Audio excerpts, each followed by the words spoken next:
Hola amigos, ¿qué tal? El grupo ejecutivo de la Palabra Cotidiana en el día de hoy quiere hacer un reconocimiento universal al ícono de la ideadora de los derechos de la mujer en los Estados Unidos de América.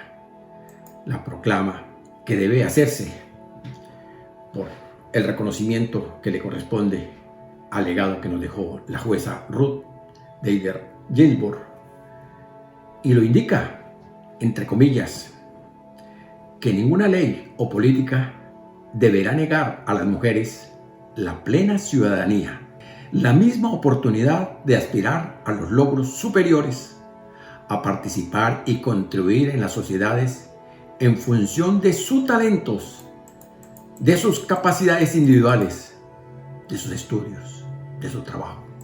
Por eso nos tomamos la tarea de reconocer esa brillantez que hoy al unísono todas las mujeres de los Estados Unidos de América estarán agradeciendo, proclamando y acompañando en el silencio profundo, porque nuestra magistrada dejó de estar con nosotros y se fue a compartir los ideales con los justos en el más allá, porque los seres humanos inusuales deben nacer bajo una estrella muy brillante, y ese es el homenaje que le hacemos a esos seres humanos brillantes, porque son indudablemente el ícono de los derechos de las mujeres en Estados Unidos de América y por ende a la comunidad hispanoamericana, porque de aquí se desprende todo lo bueno. Hoy miremos lo bueno y al mundo en general, en el que los Estados Unidos de América podrían centrarse en este momento en la pionera legal, la jueza Ruth Ginsburg, que fue la segunda mujer nombrada en la Corte Suprema. Allanó el camino para la igualdad de las mujeres ante la ley y para que los derechos de las mujeres sean tomadas en serio por los tribunales. Óigalo bien, amigos y amigas, sea tomada en todos los tribunales y en la sociedad en general, porque logró persuadir a un tribunal de hombres para que aplicaran la cláusula de protección igualitaria de la enmienda de los Estados Unidos de América ante la brutal discriminación basada en el sexo en los años del ayer. Es otro legado de la jueza Ginsburg, que el país ahora se ve obligada a enfrentar con urgencia la fría realidad política de que murió en las últimas semanas, desafortunadamente, en una campaña política. Y ella escribió únicamente su testamento porque no tiene nada más que, por favor, se reelija su reemplazo después de las elecciones de noviembre, pensando ella antes de morir que se acometieran las mismas ideas y palabras que hicieron hace 4 años, cuando había una vacante que se debía llenar, y en ese momento había otro ejecutivo de turno antes del año 16, y estos señores ilustres del Senado republicano pidieron, faltando 8 meses de elecciones, que se hiciera el nombramiento el nuevo presidente que iban a elegir en noviembre. Con esa misma vara que mire serás medido, dicen los sabios ilustres del ayer, para que se hiciera igual a 45 días de elecciones con la nueva curul que queda vacante en la Corte Suprema de Justicia. Pero no es así. En este momento está el caldo de cultivo en esa campaña presidencial, y un momento difícil en que el mismo ejecutivo que asumió en el año 16 y con el presidente de ese Senado que lo pidió en su momento y que ahora olvida, y son hipócritas. Ese líder de la mayoría del Senado está decidido en llevar a votación al candidato que proponga el ejecutivo de turno para acabar en gran parte el progreso que ella construyó y que ayudó a la confianza del país y especialmente a la mujer.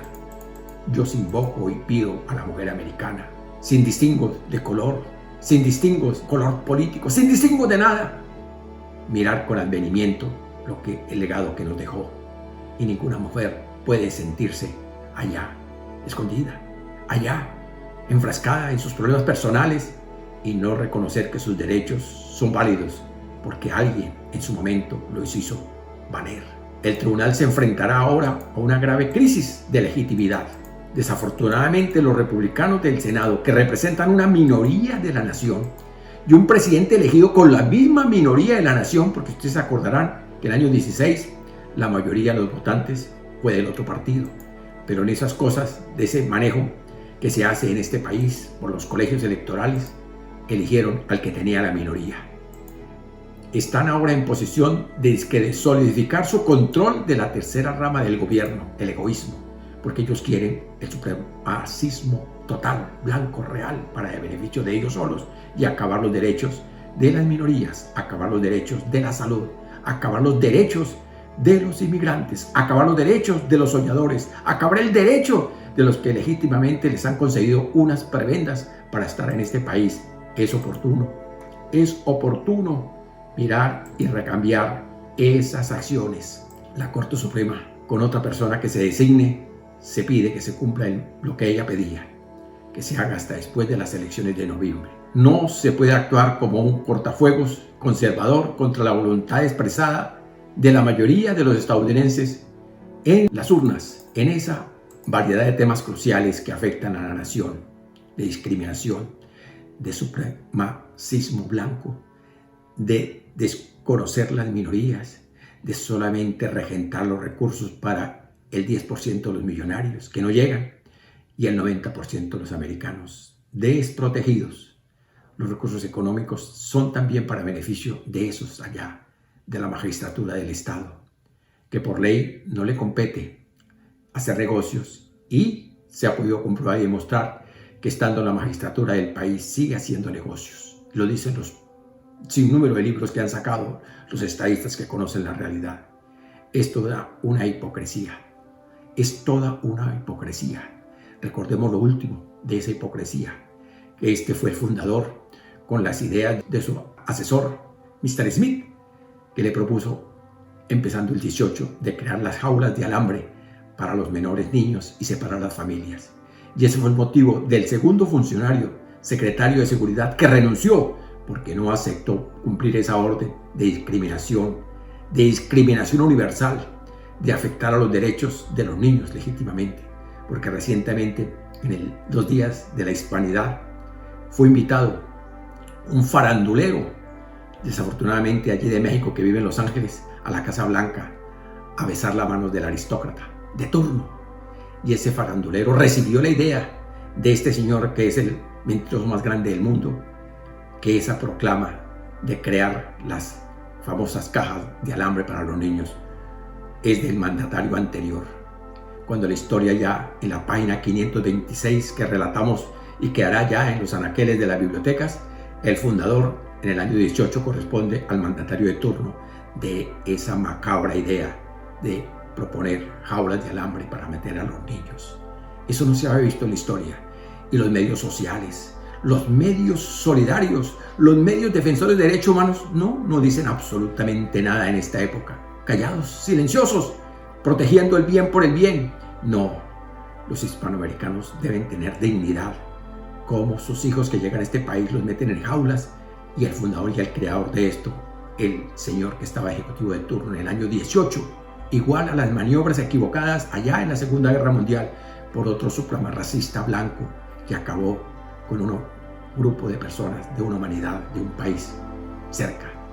Es igual, las medidas oprobiosas. Miremos la dignidad. No más hipocresía debemos aceptar de ese partido de turno que quiere aprovecharse de las circunstancias en el esfuerzo político. Recordemos que no podemos aceptar más acciones antiéticas. Debemos de pronunciarnos por todos los medios de no proponer candidatura alguna de persona que vaya a reemplazar a nuestra ilustre ícono de los derechos y libertades de las mujeres en los Estados Unidos de América. Se debe proponer hasta después de elecciones de noviembre. No aceptar, y eso se hará por la dignidad de la palabra, de ese hecho inusual de una estrella que vino a este país y que pudo ejercer su trabajo y dio oportunidad a muchas otras mujeres para que tengan el equilibrio en su trabajo, en los puestos, en los sueldos, en su dignidad como ser humano, y no permitir que el indigno hombre que está allá acabe con ese sueño de ese ideal común. Esa medida de pronunciamiento en el testamento de ella se debe aceptar. Se debe reclamar por parte de las mujeres por todos los medios sociales, hacerlo conocer que no se aceptará ninguna acción del suprarracista blanco que va contra las minorías americanas en este momento, por la luz de la verdad de la mujer, Hagamos lo posible para defender la dignidad humana. La dignidad humana es fundamental, es necesario y debemos de hacer esa proclama. Hasta pronto.